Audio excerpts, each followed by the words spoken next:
একটা প্রশ্ন কিন্তু এখন খুব জোরালোভাবে উঠছে। যাদবপুর বিশ্ববিদ্যালয়ের ভিতরে যে ঘটনা ঘটলো তা নিয়ে যদি এত ভিডিও, এত অভিযোগ সামনে থাকে, তাহলে ব্যবস্থা কোথায়? আর এই প্রশ্নটাই এবার সরাসরি তুললেন দীপশিতা ধর।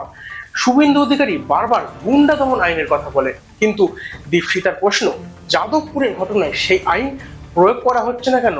তাহলে কি আইন নিয়ে কথা বলা আর বাস্তব প্রয়োগ দুটো আলাদা জিনিস? দেখুন, প্রথমে যাদবপুরে আসলে কি ঘটেছিল সেটা একটু বুঝে নেওয়া দরকার। বুধবার রাতে বিশ্ববিদ্যালয়ের মধ্যে একটি জেনারেল বডি মিটিং চলছিল। সেই মিটিংকে কেন্দ্র করেই প্রথমে বিতর্ক শুরু হয়। এবিভিপির পক্ষ থেকে প্রশ্ন তোলা হয়, ছাত্র সংসদ না থাকা সত্ত্বেও এই মিটিং কেন ডাকা হচ্ছে। তারপর পরিস্থিতি ক্রমশ উত্তপ্ত হয়, পাল্টাপাল্টি অভিযোগ শুরু হয়। এবিভিপির কয়েকজন সদস্যকে মারধর করা হয়েছে বলেও অভিযোগ ওঠে, কয়েকজনকে হাসপাতালে নিয়ে যাওয়া হয়। এরপর বিশ্ববিদ্যালয় কর্তৃপক্ষ পুলিশের সাহায্য চায়। পুলিশ ক্যাম্পাসে ঢুকে পরিস্থিতি সামাল দেওয়ার চেষ্টা করে, কিন্তু আসল রাজনৈতিক বিতর্কটা শুরু হয়েছে এরপর থেকেই। কারণ দীপশিতা ধর এখন প্রশ্ন তুলছেন, যাদবপুরের ভেতরে যদি সত্যিই অশান্তি, ভাঙচুর, আগুন জ্বালানোর চেষ্টা বা অন্য কোনো বেআইনি ঘটনার অভিযোগ থেকে থাকে এবং সেই ঘটনার ভিডিও ভিজুয়াল সামনে থাকে, তাহলে ব্যবস্থা নেওয়ার ক্ষেত্রে এত প্রশ্ন কেন? এখানেই তিনি শুভেন্দু অধিকারীকে নিশানা করেছেন।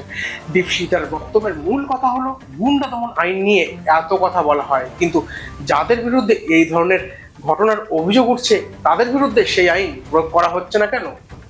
এখন এখানে একটা বিষয় খুব গুরুত্বপূর্ণ, আইন প্রয়োগ হবে কি না সেটা শেষ পর্যন্ত নির্ভর করবে পুলিশি তদন্ত এবং আইনি প্রক্রিয়ার উপর।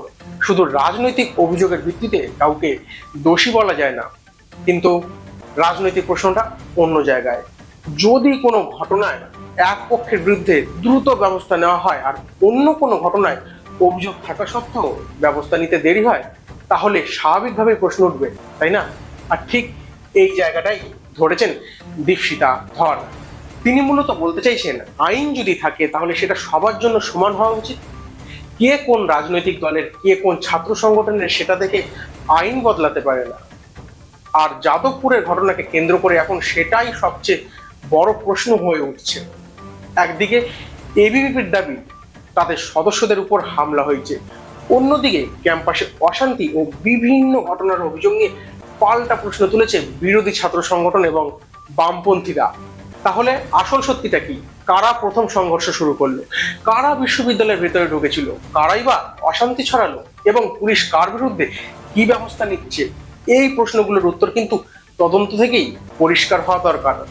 তবে একটা কথা বলা যায়, যাদবপুর বিশ্ববিদ্যালয়ের এই ঘটনা এখন আর শুধু একটা বিশ্ববিদ্যালয়ের সংঘর্ষের মধ্যে সীমাবদ্ধ নেই, এটা এখন সরাসরি রাজনৈতিক লড়াইয়ের বিষয় হয়ে গিয়েছে। আর দীপশিতা ধরেন এই প্রশ্নের পর নতুন করে বিতর্ক শুরু হয়েছে। গুন্ডা দমন আইন নিয়ে এত আলোচনা হলেও যাদবপুরের ঘটনায় সেই আইন প্রয়োগের দাবি কেন উঠছে না? এখন দেখার বিষয় প্রশাসনের পক্ষ থেকে এই অভিযোগের কি জবাব আসে এবং তদন্ত শেষ পর্যন্ত কি বেরিয়ে আসে। আপনার কি মনে হয়, যাদবপুরের ঘটনায় সব পক্ষের বিরুদ্ধে সমানভাবে তদন্ত হওয়া উচিত কিনা? কমেন্টে আপনার মতামত অবশ্যই জানাবেন। আজকের ভিডিও এটুকুই, আবার কোনো গুরুত্বপূর্ণ টপিক নিয়ে আগামী দিনে আলোচনা হবে। ধন্যবাদ।